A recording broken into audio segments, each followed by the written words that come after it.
James Stewart as the six-shooter.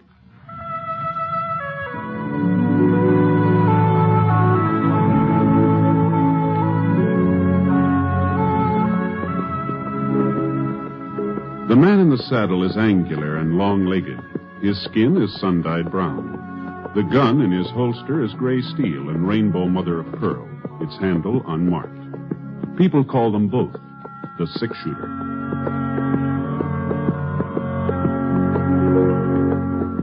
Coleman, America's leader in modern automatic home heating equipment, and the National Broadcasting Company present James Stewart as the six-shooter, a transcribed series of dramas based on the life of Britt Ponset, the Texas plainsman who wandered through the Western Territories, leaving behind a trail of still-remembered legends.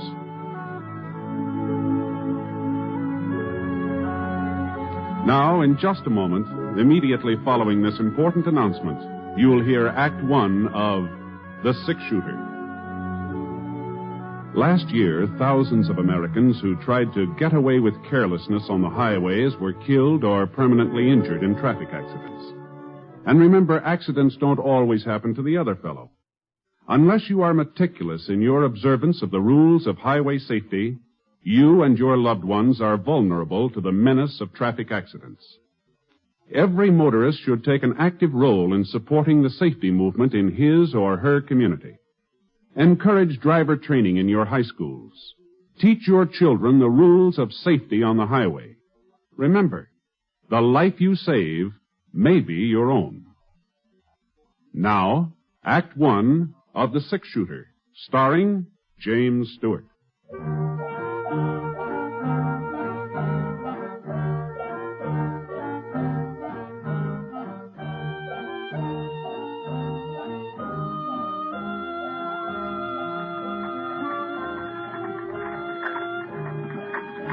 I had a grandstand seat, a rocking chair on the front porch of the Temple City Hotel. Not that there was much to watch. A couple of women looking at the bonnets in the windows of Bradley's Mercantile, and some kids playing mummy peg over in the alley next to the bank, and the checker game in the shadow of a big elm across the street. But it was a couple of days before I was due to pick up some cattle in Atterbury for Mrs. Pritchard, and, well, Temple City seemed as good a place as any to stop over. I was considering taking a little nap when I saw Will. At least that's who I thought it was. He was coming out of the general store carrying a box of groceries. I couldn't be sure, though, because just as he started to climb into a wagon, another man rode up alongside and shut off my view. Well, look who's in town. You doing the marketing, Will? Thought the women usually did that. But I guess in your case, it ain't such a bad idea to switch things around. I was hoping I'd run into you, Temple. 2 of my cows have been killed this week. You mean your wife's cows, don't you, Will? It wasn't 2, it's 3. The boys found another one grazing on my side of the creek this morning. You're going to have to do something about that fence of yours. You won't have no stock left at all. That fence was all right yesterday. Maybe. But this is today. Now, you listen to me, Temple. I figure it's about time you done the listening, Will. I want your wife's ranch. Ain't made no bones about it. She was willing to sell until you came along. She ain't willing now. I'll give you $2 an acre. That's more than a fair price. Anybody will tell you that. We're not going to be shoved off that land, not for $2 an acre or 20. Then maybe I'd better talk to Sarah, seeing as how it's her property. No! I'm warning you. You stay away from our ranch and our cattle, or I'll... Well, go on. Tell me what you'll do, Will. I'd be real interested to find out. Come on, Bill. If it was Sarah giving him the warning, I might take it seriously, seeing as how she wears the pants in the family. The wagon moved in closer where I was sitting. I got a good look at him now. He'd changed a lot since last time we met up. He was older. There were a couple of those squint wrinkles between his eyes. Even so, he still could have been more than 23 or 4, seeing as how he was only about 20 when we worked on the West Star Roundup together. Hey, Will! Hey, Will! I thought he'd recognize me, but I guess I'd changed some, too. I wasn't getting aged or nothing like that, but I'd ripened up a bit, I guess. Anyway, Will kind of glanced my way and then drove on. And from the way he was holding those reins, I had a pretty good idea of what he was thinking. This Temple fella, he pushed him too far. And if I knew Will, he was getting ready to do something about it. Well, there was no point in trying to run him down now. We'd probably meet up later. So I went into the hotel and looked around for a place to sit down. The clerk behind the desk was playing a game of solitaire. Howdy, Mr. Ponset. Something I can do for you? No, don't think so. Room all right? Yeah, it's fine. Room's fine. Real pleasure having you staying with us. Anything you'd like, will you? The Black Queen. Huh? It plays on the King of Diamonds. Oh, thank you. Like to look at the Denver paper? It just came in on the stage. No, thanks. Just the same. I was sort of figuring on a little snooze. A little too much racket outside. I know what you mean. Noah Temple's got a voice that carries all right. I could hear him and Will arguing clear in here. Yeah? Don't amount to nothing now, Mr. Ponset. They've been squaring off like that ever since Will moved to town and married Sarah Blake. Oh? Oh, looks like I'm stuck. Good thing I'm not playing at the gambling hall. I'd be out $50. You see, Noah's got the idea of buying Sarah's ranch, and there ain't going to be no stopping him until he buys it. Will he need her land for any reason? Sure thinks he does. Now, if I can just get me the ace of spades. 40 years ago, Noah's grandfather started this town. He owned all the acreage between the foothills and the creek out south. Old Temple City was named for him, as a matter of fact. Is that so? But the old man's son, Fred, well, he wasn't much good. First thing you know, he'd sold off nearly everything his dad had left him. When Noah took over, he swore he'd get all the Temple property back again. Guess it sort of stuck in his craw that Temple's wasn't the biggest outfit in the valley no more. Doggone that Black Seven. How's Noah Temple been doing? Well, first folks didn't take him serious. They thought he was just a talker like his father, but he sure fooled them. Yeah, today he's got more acres than his granddaddy ever had. There's only one piece of the original Temple setup he ain't been able to buy back. That land of Sarah. Oh? Sure was a surprise when Will wouldn't let her sell it. Nobody ever figured he'd stand up to Noah. A man like him. Was something wrong with him? 7, 8, 9. What's that? Oh, well, you see, Mr. Ponset, Will's a coward. Yes, he is. He's yellow clear through. He won't ever wear a gun. If there's a posse being formed, but he don't go along. And if there's a fight, he lays low. You can call him names, you can insult him. The way Noah Temple did, he just takes it. Gee, that sure don't sound like him to me. You know Will, Mr. Ponset? Used to. A couple of years ago, we worked around up together. Oh, that must have been before he moved to Temple City. Yeah, it's down in Texas. Back there, Willie Techman wasn't afraid of nobody or nothing. And for a youngster, he's mighty fancy with a gun. Techman? That's right, yeah. Oh, but that ain't his name, Mr. Ponset. Will's name is Fetter. Oh? Yeah, Will Fetter. Oh, no wonder you were surprised about him being yellow. You got the wrong man. Uh-huh. Well, they must look alike. This friend of yours and Will Fetter. Yeah. Yeah, I guess I do, yeah.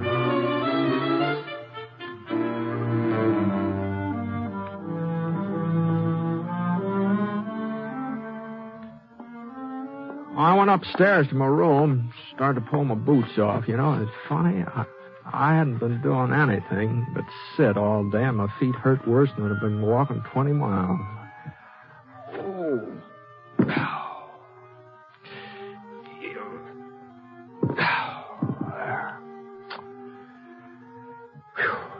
I looked out the window. The sun was just about even with the church steeple. So it'd be around 3 o'clock. I had a couple hours before supper, so I let myself down in a bed.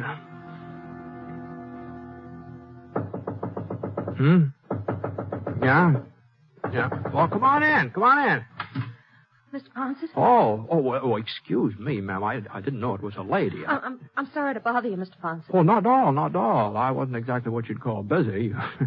Won't you sit down here? Thank you. Here, wait, I'll get those boots out of your way. Mr. Ponset, I'm Will's wife. Oh, I'm pleased to meet you, ma'am. Will told me you were in town today. He saw you. And you saw him, didn't you? Yes, ma'am. At least I thought I did. Well, you can't tell anyone he's here, Mr. Ponset. Oh? You didn't come to Temple City looking for Will, did you? Will thought maybe that was the reason. We heard about what happened in Prescott last winter when you came across Bar Cleaver. Yeah, well, you heard wrong, ma'am. I didn't come across Cleaver. He came across me. And as for Will, He's made a new life here. A good life. If he has to go back to prison... Prison? Oh. Well, you knew about the bank robbery in Austin and about him breaking out before... You knew, didn't you? No, ma'am. No, I haven't been back that way since... Then you wouldn't have told the marshal? But we thought... We were sure. What have I done? No, just take it easy, ma'am. Oh, if I hadn't come to see you, nobody would have known he was Will Techman. Things have a way of coming out sooner or later. How much longer was Will supposed to serve? 2 years. Uh-huh. Well, that's not so long when you're young. We're going to have a baby, Mr. Ponset. But I almost wouldn't want to have him if he was going to grow up knowing his father'd been in prison. Why should Will have to go back? Why? Well, I guess maybe you'd better ask the judge who sentenced him, ma'am. What I mean is they say it's so a man will live a decent, respectable life when he comes out. And Will's already living a decent, respectable life. He works hard. He never makes trouble for anybody. He doesn't even wear a gun, and he promised me he never will. Was that your idea, not wearing a gun? Before we were married, he told me about the trouble in Austin and how he broke out of prison. I suppose I should have made him go back. But I was so much in love I couldn't. So I asked him to give me his word he'd never use a gun again. Never even carry one. Well, it must have been kind of hard on a fellow like Will to keep holding himself back that way. It hasn't been easy. I've heard what men like Noah Temple call him. But Will takes it. He's kept his word. This fellow Temple, the way he and Will were going at it today, it sounded like they were heading for trouble. Won't be anything serious. Will just doesn't want us to be pushed off of the ranch. You can't hold that against him. No, there's not. Then you won't tell the marshal over in Atterbury? Or anybody? Well, I don't imagine Marshal Sanders would like me mixing into his business. This is his district. I guess he can take care of it. Anyway, he has so far. But now, look here, Thank you, Mr. Ponset. Well, Thank you. Now, and thanks for Will, too. Well, wait, Well,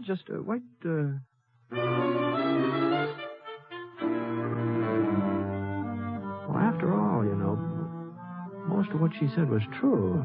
Sending Will back to prison might do more harm than good.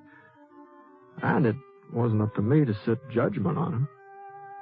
I was going to be leaving town up there so anyway, and if anything happened after that, wouldn't be my concern. So, of course, a man does have certain duties even if he's not wearing a badge. A man who spots a wanted criminal, he's supposed to report it. And I always had before.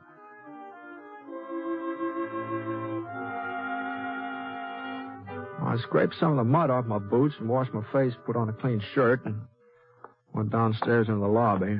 The clerk was still playing solitaire. Just beat myself again, Mr. Ponset. If I was playing in the gambling hall, I'd be ahead about $140. Pretty good for one afternoon, ain't it? Yeah, real good. About time for supper? Yeah, go right on in. Molly will fix you up. Got baked ham tonight. Fine. Oh, say, Mr. Ponset? Yeah? Remember us talking about Will Fetter and him being afraid to carry a gun? Uh-huh. Well, the darndest thing just happened. Oh, it wasn't any more than 15 minutes ago. I guess everybody's talking about it. He went into Bradley's mercantile and he bought himself a carbine. Oh? Of course, he's just trying to bluff Noah Temple. Folks are giving 10 to 1. Will don't even know how to load a rifle. Where you going, Mr. Bartell? Dining room's over there. I guess maybe I'm not hungry yet. Say, whereabouts is Will's ranch? I think maybe I'll take a little ride. Maybe work up an appetite.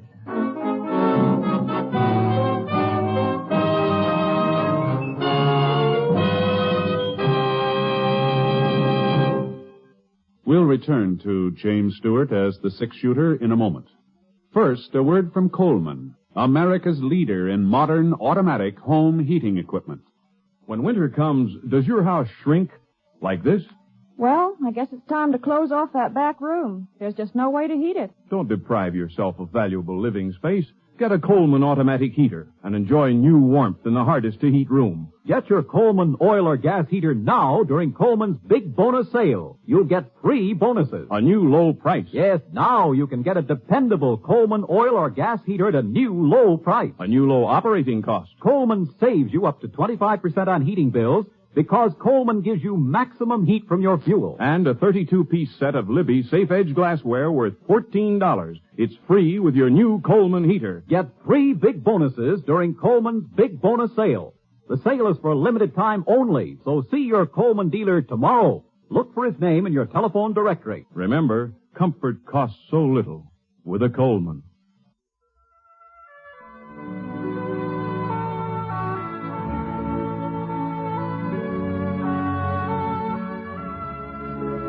Now, Act 2 of The Six Shooter, starring James Stewart as Britt Ponset.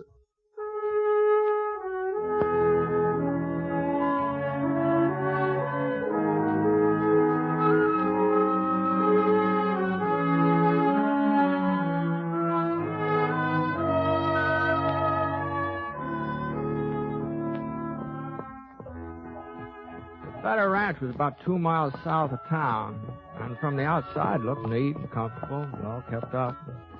The ground stretching out behind it was good grazing land, though it was worth at least $5 an acre, maybe more. I tied Scar to a cottonwood in the yard and walked up to the door.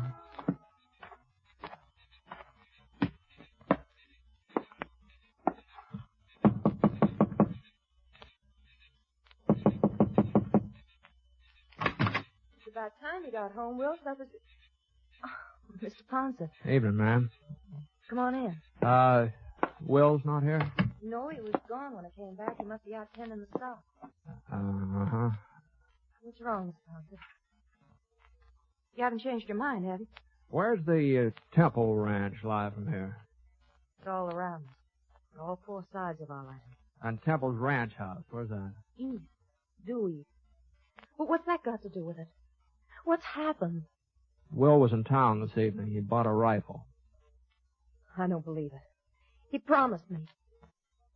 You're wrong, Mr. Ponset. Will isn't gunning for Noah Temple. He's out tending stock. Well, he'll be home any minute. You'll see. Maybe. Where are you going?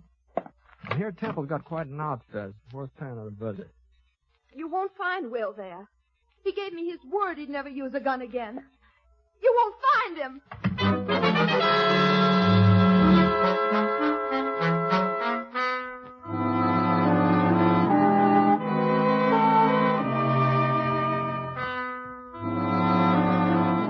I headed due east for about a quarter of a mile, and when I came to the edge of Will's property, I saw a sorrel tethered to a fence post. Looked like Will had decided to go the rest of the way on foot, so I climbed out of the saddle and looked around. There was a big break in the fence, but the cattle hadn't made it. That barbed wire had been cut. And there were 4 heifers and a couple of steers lying just over the Temple boundary. Well, there just wasn't much question about it. They'd been shot. So I crawled through the opening and went right past a big sign that said, Temple Ranch, trespassers will be shot. I found some footprints. I figured they were Will's.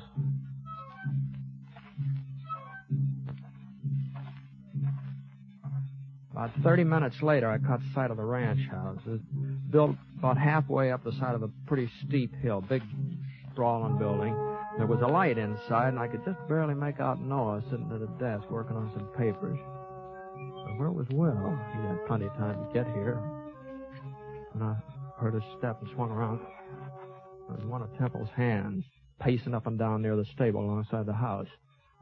The way he was holding the rifle, it looked like an army sentry instead of a cowhand. All of a sudden, he gave a little gasp. I saw a shadow tighten around his throat. The sentry went down, and there was a struggle. Not very noisy, though. Not noisy enough for Temple to hear it. And then everything was quiet. The shadow stood up. It was Will Techman. He was inching his way toward the house, toward the window where Temple was sitting. I came up behind him. I pulled out my gun. He was starting to aim his rifle. Will. Drop it, Will. Yeah. I might have known you'd turn up. Give me your rifle, Will. Could get off a shot. At me, but not at Temple. Temple gets our ranch and I go to prison, is that it? We'll talk all about that as soon as we get back to your place. Now, come on.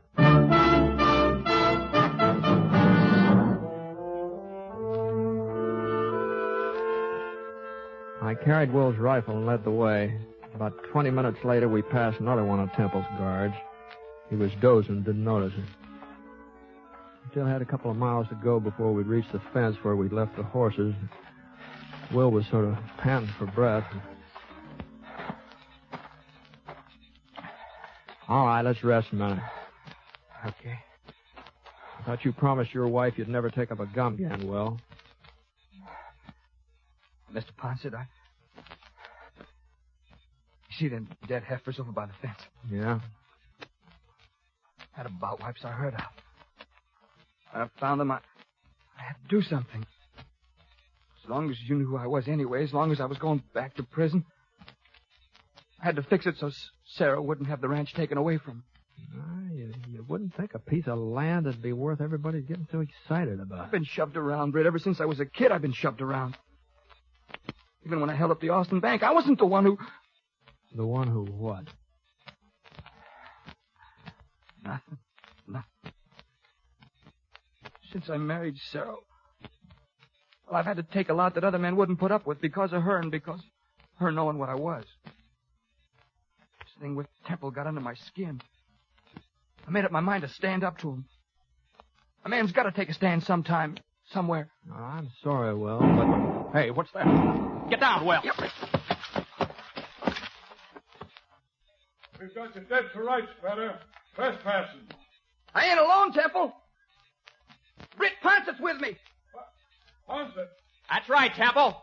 I might have known Feta wouldn't come alone. Well, I guess 4 of us can take care of 2 of you. He won't be much use to you, Ponset. Not enough fight. Okay, boys, move in. I could see one of his boys firing from behind a tree behind him. So I aimed at his arm. And the bullet hit him on the shoulder, and he lurched forward. That meant only 3 of them now, but they were closer. Will still didn't say anything. He was waiting for me to make the next move. I tossed him the rifle.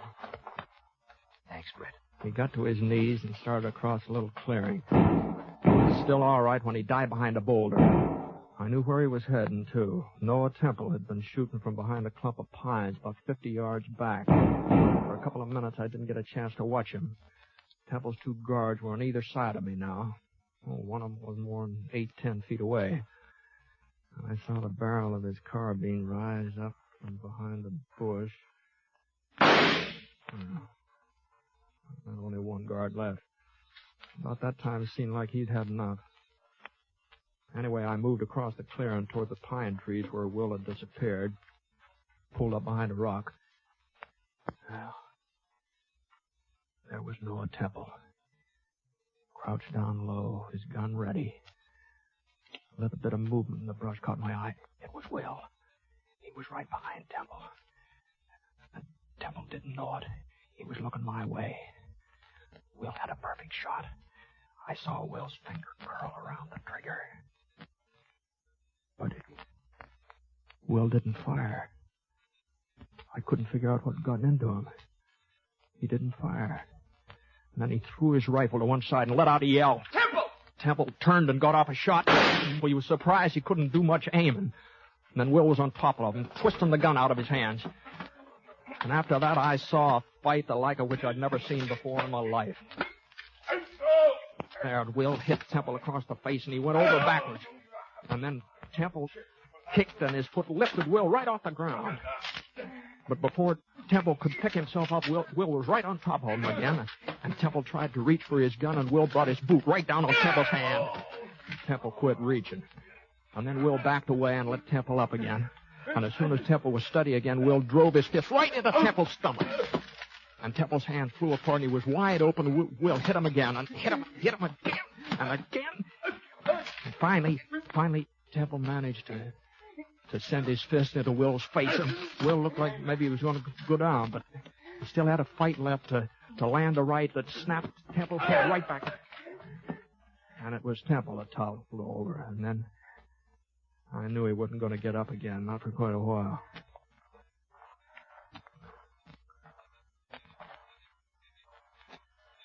Feel better, Will? Yeah. Yeah, lots better. You had your chance to kill him. You had a perfect shot. You didn't have to fight him this way. It's the only way I could fight him, Britt. Huh? I had him in my sights. Something kept me from pulling the trigger. Maybe you'll think I'm crazy, but I kept remembering what I'd promised Sarah. That I wouldn't use a gun again. I couldn't pull that trigger, Britt. I just couldn't. Uh-huh. Well, let's see if we can't get Temple here to a doctor. You know, it looks like he needs one.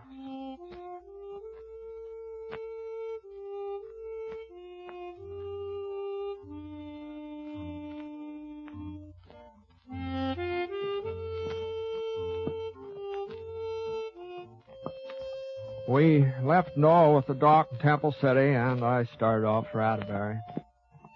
I've made up my mind to tell the marshal about Will, all about him. Sarah and Will, they agreed. They think I should, too. But then again, the way I see it right now, the state of Texas is looking for a gun-toting bank robber named Will Techman, and I just don't think Marshal Sanders would be very much interested in a law-abiding rancher who's called Will Feather.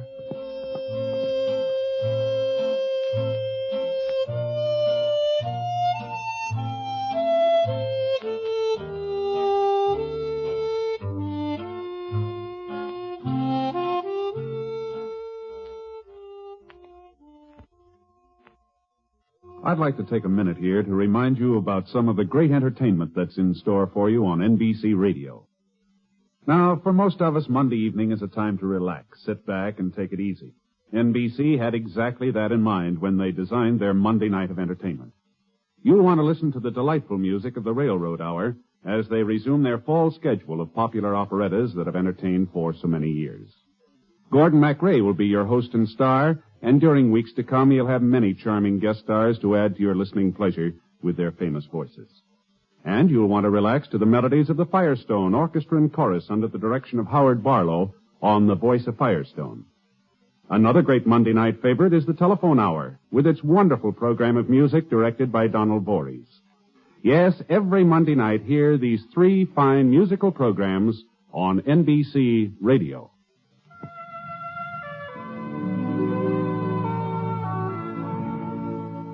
Coleman, America's leader in modern automatic home heating equipment, and the National Broadcasting Company have presented James Stewart as the Six-Shooter. Mr. Stewart may currently be seen in the Universal International picture Thunder Bay. Others in the cast were Michael Ann Barrett, Herb Ellis, Howard McNear, and Will Wright. The Six-Shooter is an NBC Radio Network production in association with Review Productions, and it is based on a character created by Frank Burt. And today's transcribed story was written by him. Special music was by Basil Aslam, and the entire production is under the direction of Jack Johnstone. All characters and incidents were fictitious, and any resemblance to actual characters or incidents is purely coincidental. Hal Gibney speaking.